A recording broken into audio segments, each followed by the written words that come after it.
Are you divorced and co-parenting a child with your ex? Hi, I'm Simon Dippenaar and I'm a family attorney.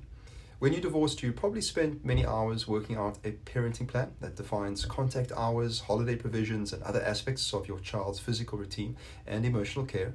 I know from experience that however hard you try, sometimes your relationship with your ex can become quite strained. Discussions about childcare get heated and you may dread handovers.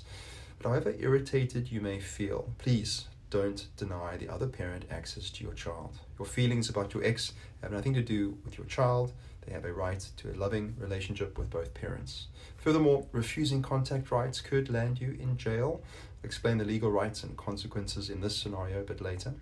But before I do, I just want to say that there may be legitimate reasons for denying the other parent access to a child.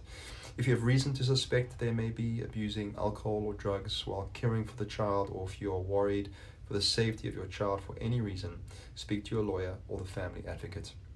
The law provides for the protection of children, which takes priority over parents' rights.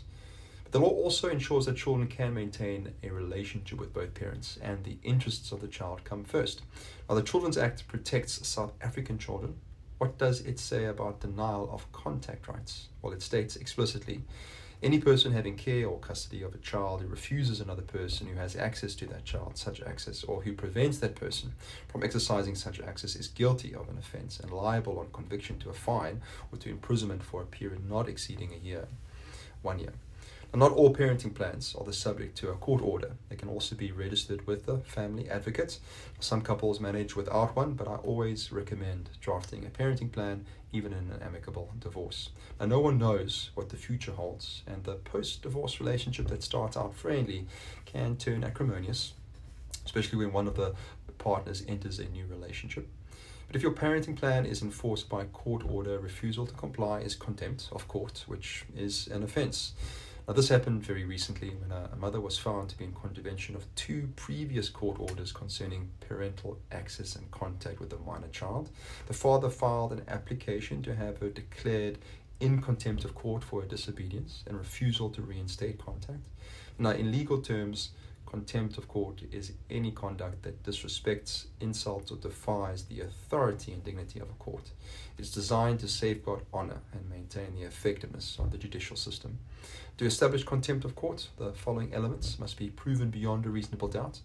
Very briefly, they are the existence of a court order, the notice of the court order to the alleged person in contempt, the non-compliance with the terms of the order, and the deliberate bad faith of the non-compliance.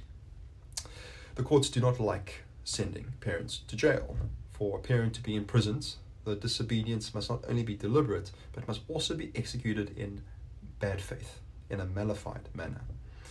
This means the parent has intentionally and in bad faith disregarded the court order without good reason.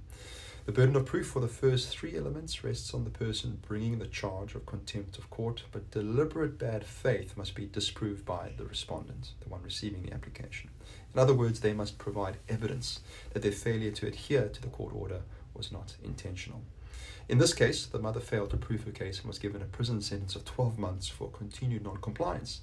The father was granted immediate access to the minor child.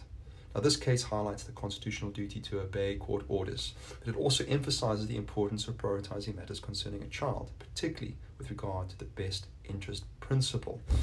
Now, if your ex-spouse is refusing you access to your child, you can give me a call. I can review the parenting arrangements and bring a contempt of court charge if appropriate. However, I do recommend seeking a mediated solution to resolve access issues and avoiding contempt of court if possible, as this is in the best interests of the child. I will help you find a solution that is in the best interests of all parties, and most importantly, the child, and you can reach me on the number below.